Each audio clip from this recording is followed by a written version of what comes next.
সবাইকে good morning. এটা আমাদের অরুণাচল ভ্রমণ সিরিজের শেষ ভিডিও। জনপ্রতি মাত্র 11,000 টাকায় 7 দিন ধরে অরুণাচল প্রদেশের দিরাং, তাওয়াং ও বুমলা পাস সহ বিভিন্ন এলাকা আমরা ঘুরে বেরিয়েছি। এত কম খরচে অরুণাচল ভ্রমণ করার জন্য আমরা শেয়ারিং গাড়ি অথবা বাসে ভ্রমণ করেছি। আজও ঠিক একই কারণে অরুণাচলের তাওয়াং শহর থেকে আসামের গুয়াহাটি যাব বাসে চড়ে। দূরত্ব প্রায় 425 কিলোমিটার, তবে পাহাড়ি রাস্তা হওয়ায় সময় লাগে প্রায় 18 থেকে 20 ঘন্টা। তাওয়াং থেকে গুয়াহাটি যাওয়া আসার জন্য রিজার্ভ বা শেয়ারিং গাড়ি আর বাস পাওয়া যায়। শেয়ারিং গাড়িতে ভাড়া পড়ে জনপ্রতি 1800 থেকে 2000 টাকার কাছাকাছি, আর বাসে ভাড়া পড়ে 1200 টাকা। যদিও বাসের চেয়ে 6 থেকে 7 ঘন্টা সময় কম লাগে, কিন্তু গাড়িতে 12-13 ঘন্টা টানা জার্নি করলে হাত পা ব্যথা করতে শুরু করে। আর বাসে আপনি চাইলেই ভেতরে দুপা হাঁটাচলা করতে পারবেন। তাই আমরা একটু আরামে যাওয়া আর বেশ কিছুটা টাকা বাঁচানোর জন্য তাওয়াং থেকে গুয়াহাটি যাব বাসে। বহু পর্যটক আছেন যারা অরুণাচল ভ্রমণের শুরুতেই এই বাসে চড়ে কম খরচে গুয়াহাটি থেকে তাওয়াংয়ে আসেন। আমরাও চাইলে একইভাবে ভ্রমণ করতে পারতাম, কিন্তু ট্রিপের শুরুতেই আমরা এত লম্বা বাস জার্নি করতে চাইনি। শরীর খারাপ হয়ে যেতে পারে এই ভেবেই সাহস করিনি। তাই আমরা অরুণাচল ভ্রমণের জন্য গুয়াহাটি থেকে বাসে অরুণাচলের দিরাঙে পৌঁছেছিলাম। তারপর দিরাং সাইট সিন ভ্রমণ করে পরের দিন অরুণাচল গিয়েছিলাম। কিন্তু আমাদের যেহেতু অন্য কোথাও ভ্রমণ করার আর নেই, তাই আজ আমরা তাওয়াং থেকে সোজা বাসে গুয়াহাটি পৌঁছে সেখান থেকে ট্রেনে কলকাতার দিকে রওনা দেব। গুয়াহাটি তাওয়াং রুটে টানা 18 থেকে 20 ঘন্টা বাস যাত্রা কতটা কষ্টকর বা কতটা আরামের সেটাই দেখিয়েছি এই ভিডিওতে। আপনারাও যদি বাসে গুয়াহাটি থেকে অরুণাচল প্রদেশের তাওয়াং যেতে চান বা তাওয়াং থেকে গুয়াহাটি যেতে চান, তাহলে এই ভিডিও দেখে ডিসিশন নিতে পারবেন আপনার এত লম্বা বাস জার্নি করা ঠিক হবে কিনা। তাহলে চলুন ভিডিওটা শুরু করি। সবাইকে গুড মর্নিং। আজকে তাওয়াংয়ে আমাদের চতুর্থ দিন। আজ সকালবেলায় 10:30টার সময় আমাদের বাস রয়েছে তাওয়াং বাস স্ট্যান্ড থেকে গুয়াহাটি যাওয়ার জন্য। আমরা যে হোটেলটায় আছি এখান থেকে তাওয়াং বাস স্ট্যান্ড হেঁটে মাত্র 4 থেকে 5 মিনিট, কারণ এটা যেহেতু একটু উঁচুতে উঠতে হবে তার জন্য 4 থেকে 5 মিনিট, নইলে আরো কম লাগতো। এবার আমরা মোটামুটি ভাবে আমাদের সমস্ত লাগেজ প্যাক করে নিচ্ছি। চন্দন, সব প্যাকিং হচ্ছে তো? প্যাকিং হচ্ছে, হয়ে গেল।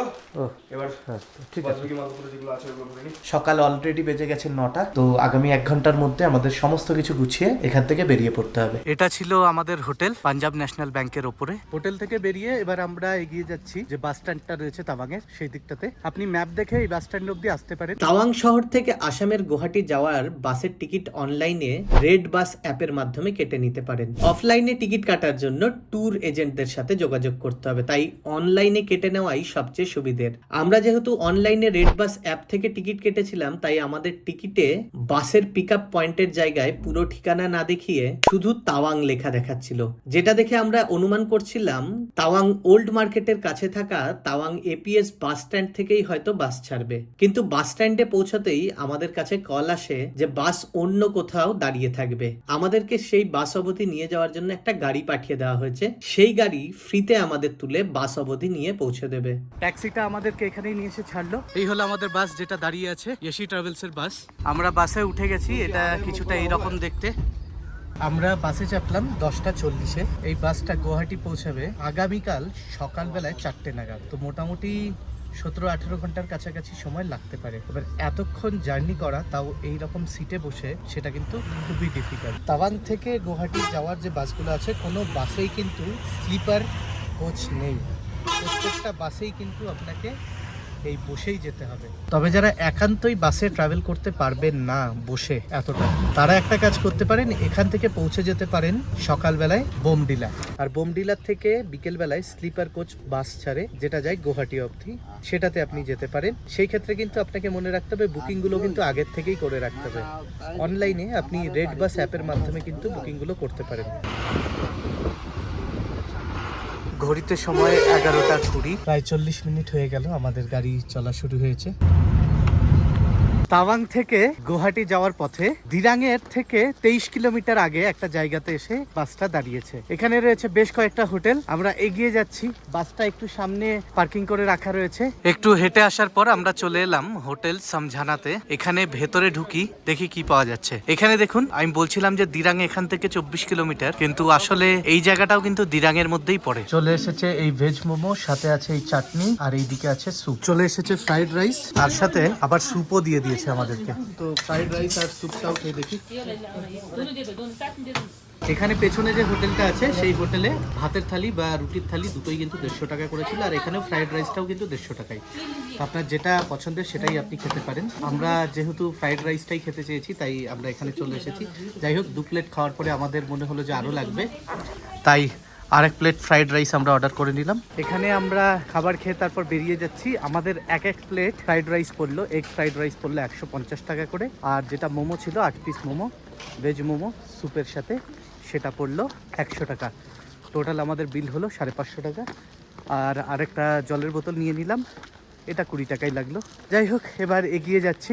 তো টেকনিক্যালি দেখতে গেলে আমাদের তাওয়াংয়ে কিন্তু অনেক কম কষ্টে খাওয়া দাওয়া হতো। হ্যাঁ, তাওয়াংয়ে কিন্তু 120 টাকায় মোটামুটি আপনি ভরপেট খাবার পেয়ে যেত। এখানে যেহেতু বাসগুলো দাঁড়াচ্ছে এমন জায়গাতে যেখানে আপনার কাছে অপশন নেই, হয় আপনাকে খেতে হবে, তাই নইলে খেতে হবে না। তো সেই ক্ষেত্রে যা দাম চাইবে সেটাই আপনাকে দিতে হবে। যখন আমরা গাড়িতে করে ট্যুর করি, নিজেদের ওই রিজার্ভ গাড়িগুলোতে বা শেয়ারিংয়ে নিজেরাই অ্যারেঞ্জ করে যাই, সেইগুলোতে কিন্তু আমরা আর্মি বেস ক্যাম্পের সামনে দাঁড়াতে পারি। সেই জায়গাগুলোতে কিন্তু আমরা খাবার খেতে পারি। আর্মির যে ক্যাফেগুলো থাকে সেইগুলোতে কিন্তু খাবারের দাম অনেক সস্তা হয়। তো খাবার কোথায় খাবেন সেই জিনিসটাও একটু ওয়াইজলি চুজ করলে আপনার খরচাটা কিন্তু কম বেশি হতে পারে। কিন্তু বাসে গেলে সেই জিনিসটা পসিবলই না। সেক্ষেত্রে যাই 50-100 টাকা যাই এক্সট্রা লাগে সেটা আপনাকে কিন্তু খরচা করতেই হবে। বাস ছাড়ার সময় হয়ে যাচ্ছে, বেজে গেছে 3:45। যখন বাসে চেপেছি তখনই মনে হয়েছে এই 17-18 ঘন্টা বাসে কি করে কাটাবো। কিন্তু যাই হোক, সকালবেলার থেকে বিকেল 4টে হতে চললো, এই টাইমটা মোটামুটি ঠিকঠাকভাবেই কেটে গেছে। আর আমরা অলরেডি দিরাং পৌঁছেও গেছি। এবার বোমডিলা হয়ে আমরা আরও নিচের দিকে নামতে থাকবো ভালুকপংয়ের দিকে। 12 থেকে 13 ঘন্টা কাটাতে হবে এই বাসেই, তাও এইভাবে বসে বসে। মাঝে 2-1বার ঘুমিয়েও গেছি।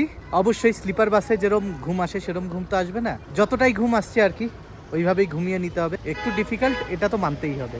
তবে যারা ট্রাভেলার গাড়িতে করে যাচ্ছেন তাদের আর এই বাসের মধ্যে যে খুব একটা ডিফারেন্স হবে তা কিন্তু না, কারণ সেগুলোতেও আপনি সেই বসেই যাবেন। তো যারা ট্যুর এজেন্সির থেকে বুক করে ভাবছেন যে খুব আরামে যেতে পারবেন, সেটাও যে হবে সেটা কিন্তু না। সেই ক্ষেত্রেও আপনাকে কিন্তু ওইভাবেই বসেই যেতে হবে। হ্যাঁ, যেটা হতে পারে যে আপনার হাতে বাজেট থাকলে আপনি মাঝে এই যে দিরাঙের পরেই আসবে বোমডিলা, সেখানে নেমে গেলেন, সেখানে নেমে যাওয়ার পর একদিন স্টে করে তারপর গেলেন, তাহলে আপনার খাটনিটাও কম হলো, কিন্তু সেই ক্ষেত্রে খরচা বেড়ে যাবে। আবার যদি আপনি আগের থেকেই বাস বুক করে রাখেন, বোমডিলার থেকে আপনি আবার নাইট সার্ভিস বাসে গুয়াহাটি চলে গেলেন, কিন্তু এই বাসে এলে সঠিক টাইমে আপনাকে বোমডিলা পৌঁছে দিতে পারবে এটারও কোনো গ্যারান্টি নেই। সেই ক্ষেত্রে কিন্তু আপনাকে আবার তাওয়াং থেকে বোমডিলা অবধি সিগুলো আসে বা সুমোগুলো আসে, সেগুলোতে আসতে হবে। ওভারঅল মিলিয়ে প্রত্যেকটা মেথডেরই কোনো না কোনো ডিসঅ্যাডভান্টেজ আছে। আপনাকে সিলেক্ট করতে হবে কোনটা আপনি চাইছেন, কোনটা আপনার জন্য সবচেয়ে আরামদায়ক। যাই হোক, আমরা বাসে উঠে যাই এবার। আমাদের বাসটা এখন যে জায়গাটায় আছে এই জায়গাটাকে আপনি আউটার দিরাং বলতে পারেন। তার থেকে মাত্র কয়েক কিলোমিটার দূরেই রয়েছি আমরা, আর খুব বেশিক্ষণ লাগবে না দিরাং মার্কেটের ওই দিকটায় পৌঁছে যেতে। নদীর পাড়ের এই চত্বরগুলো কিন্তু বেশ লাগছে, অনেকটা ঠিক শান্তি ভ্যালির মতো ভাই। ঘড়িতে সময় বিকেল 4টে। দেখুন, যে দিকটায় ছায়া রয়েছে ওই দিকটা অন্ধকার হতে শুরু করেছে। পাহাড়ের ওপরের দিকটা দেখুন আলো কিন্তু বেশ রয়েছে এখনো। যেহেতু অধিকাংশ এলাকায় পাহাড়ের ছায়া পড়ে, এই কারণে কিন্তু অন্ধকারটা তাড়াতাড়ি নেমে যায়। আবার সকালবেলাতেও ঠিক একই হয়, যে সূর্যও কিন্তু আগেই উদয় হয়। সেগুলো উঁচু পাহাড় ছাড়া ঠিকভাবে দেখা যায় না। যে নিচু এলাকা যেগুলো রয়েছে সেগুলোতে কিন্তু অনেক বেলাতেই সূর্যটা দেখা যায়। দিরাং শহরের রামা ক্যাম্প বাজার পার করে আমাদের বাস এগিয়ে চলেছে আরও সামনের দিকে।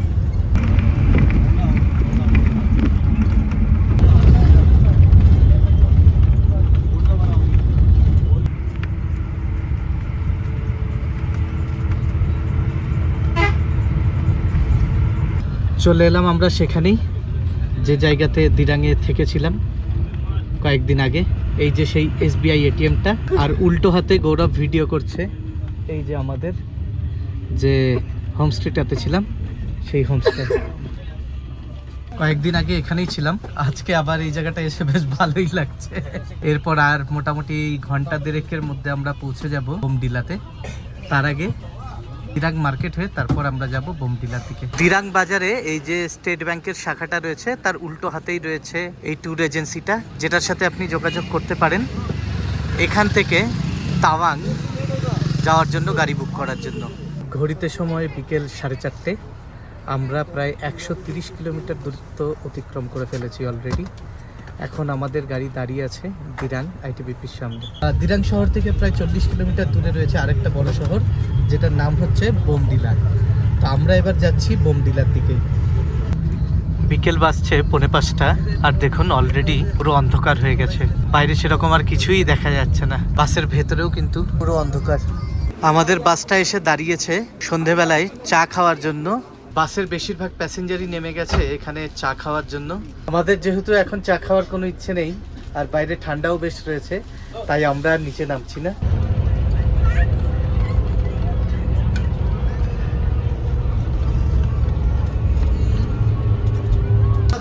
আমরা এখানে একটা হোটেলে ঢুকে গেলাম রাত্রিবেলার খাবার খাওয়ার জন্য। আমাদের কারোরই সেরকম একটা খিদে নেই, তাই আমরা 2 প্লেট এখানে রুটি বললাম। 10টা রুটি আমরা 3 জন মোটামুটিভাবে ই করে খেয়ে নেব।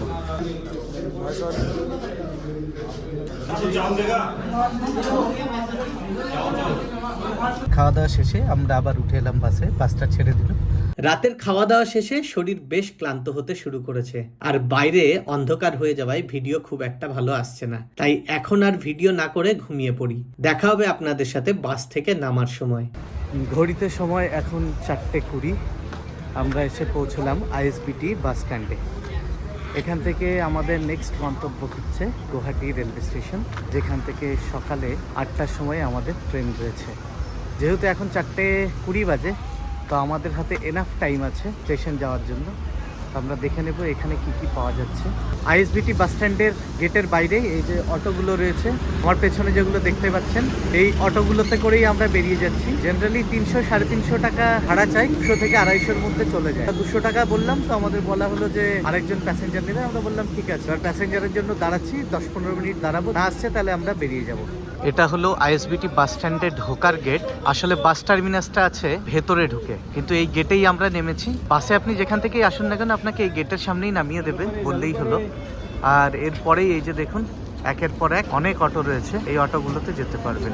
বাস স্ট্যান্ডের বাইরে যে অটো স্ট্যান্ড আছে, সেখান থেকে একটি অটো ধরে আধ ঘন্টার মধ্যেই আমরা পৌঁছে গেলাম গুয়াহাটি রেলওয়ে স্টেশনে। যাই হোক, আমরা এসে নামলাম গুয়াহাটি রেলওয়ে স্টেশনে। এই সামনে এগিয়ে গেলেই প্ল্যাটফর্ম নাম্বার 1। এবার আমাদেরকে বেশ কয়েক ঘন্টা অপেক্ষা করতে হবে আমাদের ট্রেনের জন্য। তো যাই হোক, আজকের এই ব্লগটা আমরা এখানেই শেষ করব। আপনারাও অরুণাচল ভ্রমণ করলে আমরা যেভাবে ভ্রমণ করলাম সেইভাবে করতে পারেন, খরচটা অনেকটাই কম হবে।